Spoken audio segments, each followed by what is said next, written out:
Video ini bukan dibuat untuk mengajari, apalagi menggurui.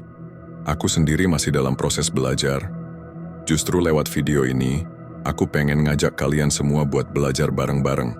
Jadi, kalau ada yang kurang atau keliru, yuk saling ngingetin dengan cara yang baik. Kita sama-sama belajar, sama-sama tumbuh. Kalau kamu suka video ini,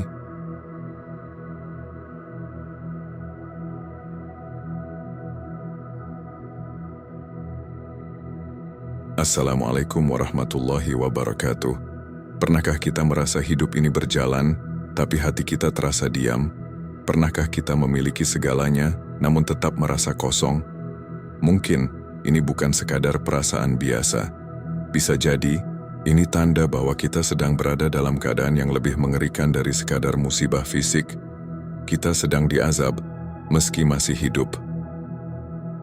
Islam mengajarkan bahwa azab Allah tidak selalu berupa petir dari langit atau gempa dahsyat yang menghancurkan rumah-rumah. Ada azab yang lebih sunyi, tapi menusuk. Ketika hati kita tidak lagi bisa merasakan kebenaran, ketika dosa terasa biasa, ketika ibadah tak lagi menggugah. Azab itu bisa datang dalam bentuk hidup yang nyaman tapi jauh dari Allah. Sebuah kehidupan yang tampak sukses di mata dunia, tapi ruhani kita perlahan mati. Inilah yang disebut oleh para ulama sebagai azab dalam selimut nikmat. Terkadang azab datang bukan karena kita diuji dengan musibah, tapi karena kita dibiarkan dalam kelalaian. Kita terus diberi rezeki, tapi lupa bersyukur. Kita sehat, tapi tak pernah sujud dengan khusyuk. Kita tersenyum setiap hari, tapi lupa menangis karena dosa. Dalam Al-Quran Allah berfirman, "Dan janganlah sekali-kali orang-orang kafir menyangka bahwa pemberian tangguh kami kepada mereka itu lebih baik bagi mereka. Sesungguhnya kami memberi tangguh kepada mereka hanyalah supaya bertambah-tambah dosa mereka, dan bagi mereka azab yang menghinakan." Ali Imran 178. Ayat ini mengingatkan kita, terkadang keterlambatan azab adalah bentuk azab itu sendiri. Ketika kita diberi waktu, tapi tak pernah memanfaatkannya untuk bertobat. Ketika kita dibiarkan larut dalam kenikmatan dunia, lalu perlahan kehilangan rasa takut kepada Allah. Renungkanlah, apakah kita masih bisa menangis saat berdoa? Apakah dada kita masih sesak saat mendengar ayat-ayat azab? Atau jangan-jangan hati kita telah begitu keras, hingga semua peringatan hanya terdengar seperti cerita yang tak menyentuh jiwa? Azab paling mengerikan bukanlah ketika kaki kita tertimpa batu besar, tapi ketika kita terus berjalan menuju neraka dan tidak merasa sedang dalam bahaya. Ketika hidup terasa datar-datar saja, padahal Allah sedang murka kepada kita. Saat itulah kita butuh merenung lebih dalam, sebab tidak semua ujian berupa kehilangan, dan tidak semua kenikmatan adalah nikmat sejati. Bisa jadi, kita tengah dijauhkan dari Allah secara perlahan, dan itulah bentuk azab yang paling menyakitkan. Bayangkan seseorang yang tidak lagi merasa berdosa saat melakukan maksiat. Ia tertawa bersama dosa, tidur bersama kelalaian, dan bangun tanpa penyesalan. Itulah manusia yang mungkin sedang berada dalam azab batin. Rasulullah bersabda, "Sesungguhnya jika seorang hamba melakukan dosa, maka akan timbul titik hitam di dalam hatinya. Bila kita terus mengabaikan titik itu, maka lama-lama hati akan gelap seluruhnya. Di sanalah azab tinggal dan bersemayam. Mari kita belajar membaca tanda-tanda itu. Bukan untuk menilai orang lain, tapi untuk menilai diri sendiri. Jangan-jangan kita merasa aman padahal kita sudah tersesat. Jangan-jangan kita sedang berada dalam azab, tapi merasa itu nikmat. Allah Maha Pengasih. Bahkan dalam azab pun Dia memberikan kode-kode halus untuk kita kembali. Tapi bila hati sudah mati, bisakah kita lagi menangkap kode itu? Saat semua terasa biasa saja, saat dosa terasa ringan, saat hati tak lagi merintih dalam sujud, itu bukan tanda ketenangan, bisa jadi itu tanda kebinasaan. Mari kita renungkan bersama, sebelum semuanya benar-benar terlambat. Pernahkah kita berjalan di tengah keramaian tapi merasa sendiri? Duduk di majelis ilmu tapi tak ada rasa haru? Menunaikan salat tapi tak ada getar di dada? Hati-hati, bisa jadi itu bukan sekadar lelah atau gangguan pikiran. Bisa jadi itu adalah isyarat bahwa hati kita mulai tertutup, bahwa kita sedang mengalami azab, meski tidak dalam bentuk yang biasa kita bayangkan. Dalam kehidupan, manusia sering mengira bahwa azab itu harus terlihat jelas. Gempa bumi, banjir, petir, atau kematian mendadak. Padahal azab yang paling mengerikan justru yang tidak terlihat oleh mata orang lain, tapi terasa oleh hati yang kian gersang. Azab yang berjalan perlahan tapi pasti. Azab yang membuat kita jauh dari Allah tanpa kita sadari. Allah Subhanahu wa Ta'ala berfirman dalam Quran Surat Al-Baqarah ayat 7. Allah telah mengunci mati hati mereka, dan pendengaran mereka, dan penglihatan mereka tertutup, dan bagi mereka azab yang besar. Hati yang terkunci, telinga yang tuli terhadap kebenaran, dan mata yang tak bisa melihat cahaya, itulah awal dari azab yang membungkus manusia hidup-hidup. Tanda pertama adalah hati yang mati, ketika nasihat tak lagi menyentuh, ketika tilawah hanya terdengar seperti bacaan asing, ketika sujud tak lagi menjadi momen menenangkan. Hati yang mati bukan berarti jantung berhenti berdetak, tapi ruh kita kehilangan arah, kehilangan koneksi dengan penciptanya. Nabi Muhammad SAW bersabda, "Ketahuilah sesungguhnya dalam tubuh manusia ada segumpal daging. Jika ia baik, maka baiklah seluruh tubuhnya, dan jika ia rusak, maka rusaklah seluruh tubuhnya. Ketahuilah, ia adalah hati." Maka jika hati kita sudah tak merespons kebaikan, itu pertanda sangat serius. Lalu datang tanda berikutnya, dosa terasa biasa. Dulu kita mungkin pernah menangis hanya karena lalai dari salat. Sekarang salat ditinggalkan pun tak terasa apa-apa. Bahkan ketika melihat kemaksiatan, kita tertawa, menikmatinya, atau menganggapnya lumrah. Ini bentuk azab batin yang halus, tapi sangat membahayakan. Ada seorang sahabat Nabi yang pernah menangis terseduh-seduh hanya karena tertidur dan melewatkan tahajud satu malam. Itu Abdullah bin Umar radhiyallahu anhu. Kita, bahkan ketika melewatkan salat wajib pun, seringkali masih bisa tersenyum tanpa rasa bersalah. Apakah hati kita masih hidup? Azab selanjutnya adalah ibadah yang kehilangan ruh. Kita salat, tapi tak tahu apa yang kita baca. Kita puasa, tapi hanya menahan lapar, bukan hawa nafsu. Kita sedekah, tapi niatnya bukan lillah. Ketika ibadah hanya menjadi rutinitas mekanik tanpa makna, maka kita sedang kehilangan hidayah yang paling mahal. Nabi Muhammad SAW bersabda, "Berapa banyak orang yang berpuasa, tidak mendapatkan apa-apa dari puasanya selain lapar dan haus. Betapa ngerinya jika ibadah yang seharusnya jadi penyejuk malah menjadi formalitas kosong yang tak bermakna." Berikutnya adalah perasaan aman dari azab Allah, padahal hidup dalam kelalaian. Allah berfirman, "Maka apakah mereka merasa aman dari azab Allah yang datang secara tiba-tiba?" Al-A'raf 99. Orang yang merasa sudah cukup baik padahal belum bertobat, bisa jadi telah tertipu oleh dunia. Azab Allah itu tidak selalu menghancurkan fisik, bisa jadi justru berupa kelapangan hidup yang menipu. Ketika seseorang terus diberi nikmat, tapi semakin jauh dari Allah, itu azab. Sebagaimana Fir'aun diberi kekuasaan luar biasa, tapi semakin sombong, dan akhirnya binasa. Tidak merasa bersalah saat menyakiti orang lain juga tanda batin yang sudah rusak. Saat lisan kita menyakiti tanpa minta maaf.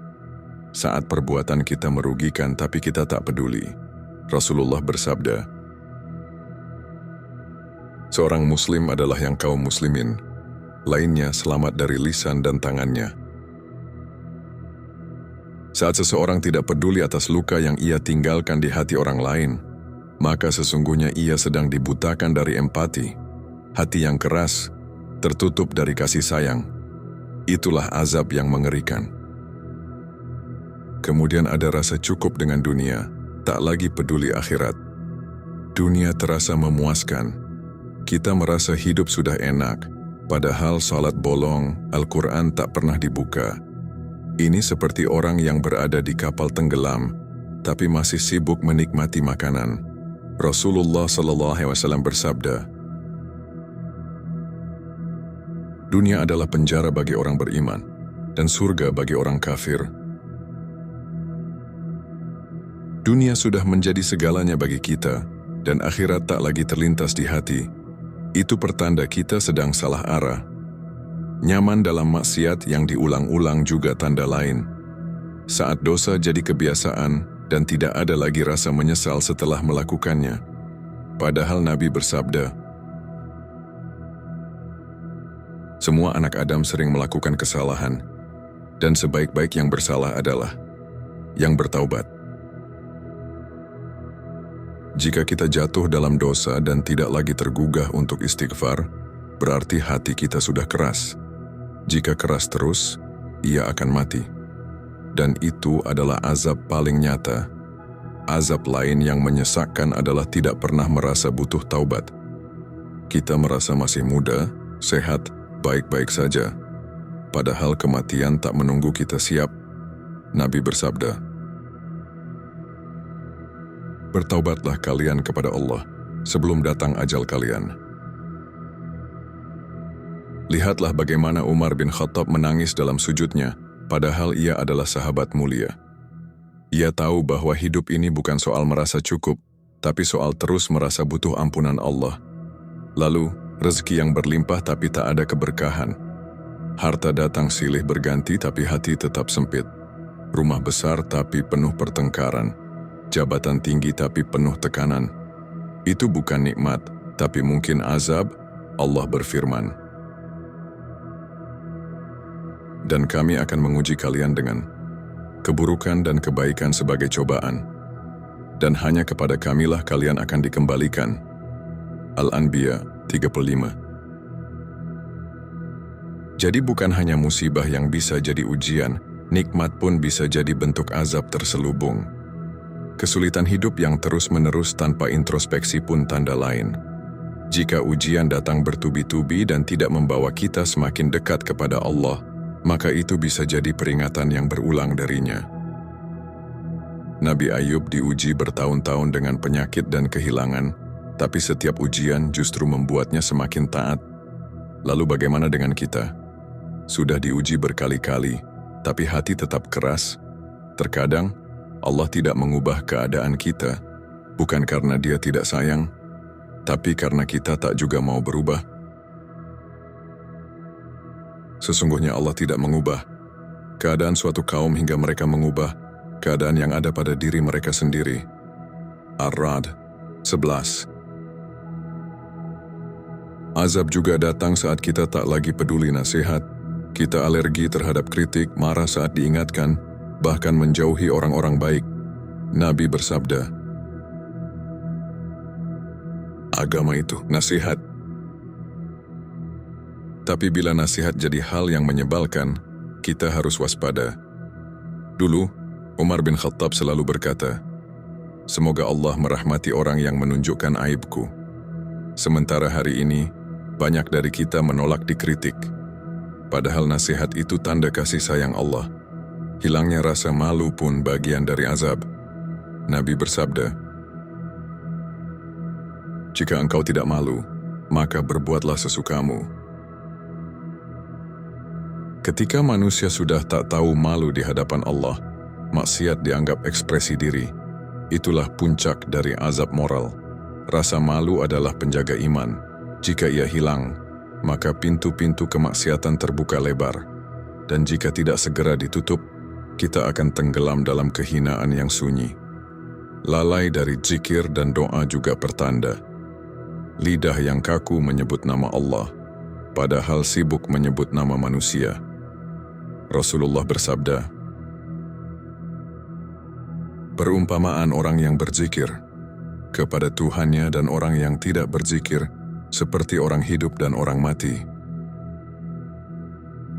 Jika kita tidak merasa butuh menyebut nama Allah dalam sehari-hari, maka ruhani kita sedang kering. Dan itu pertanda kita butuh pertolongan sebelum azab ini membatu menjadi kebinasaan.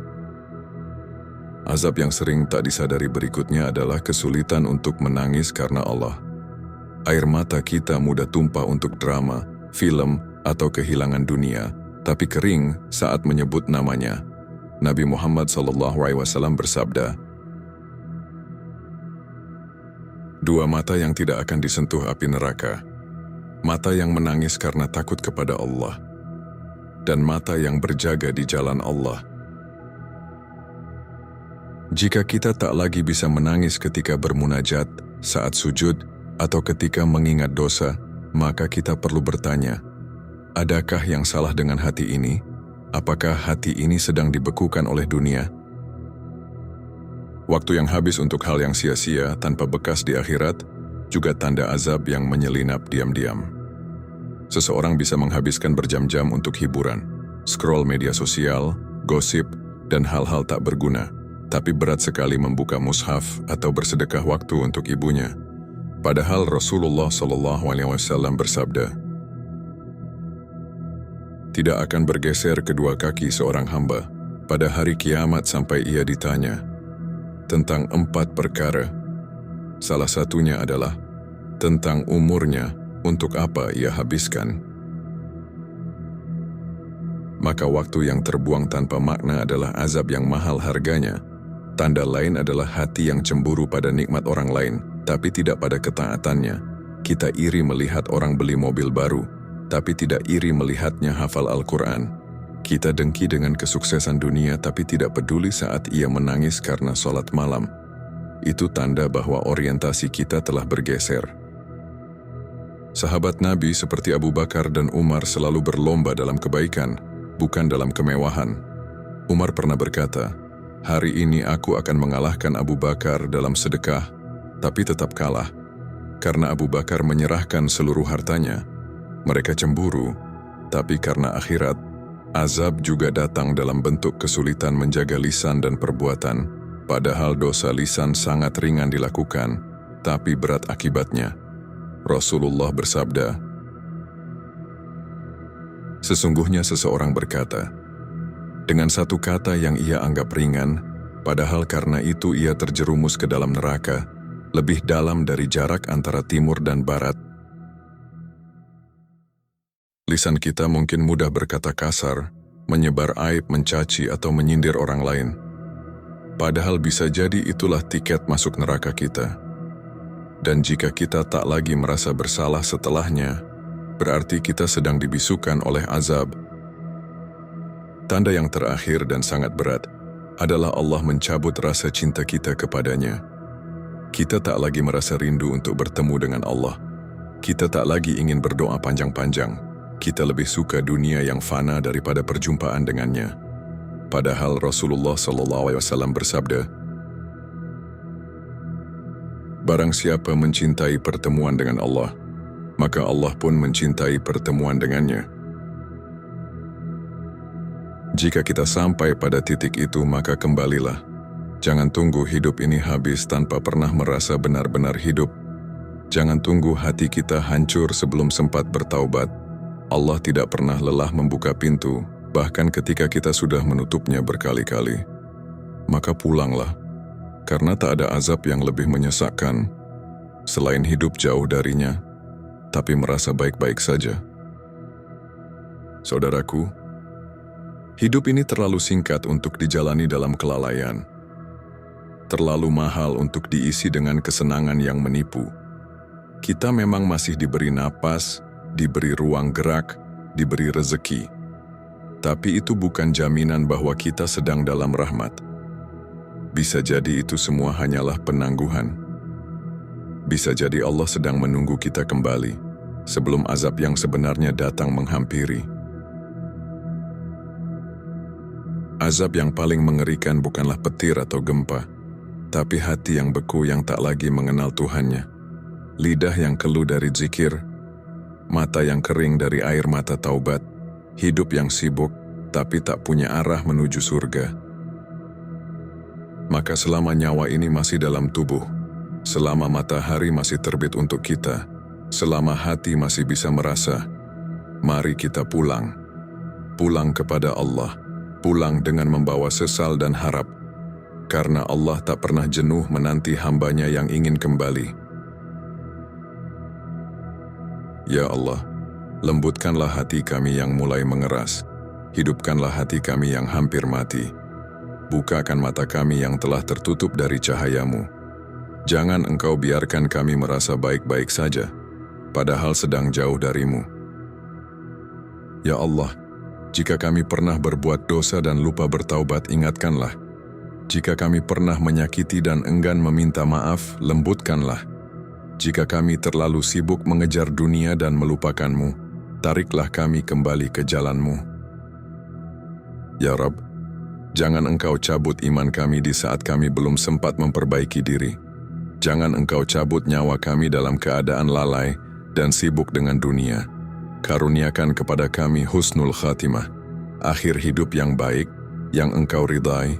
Ampuni kami, sayangi kami, tuntun kami, dan jadikan sisa hidup kami sebagai perjalanan pulang yang Engkau berkahi. Amin ya Rabbal Alamin. Wassalamualaikum warahmatullahi wabarakatuh.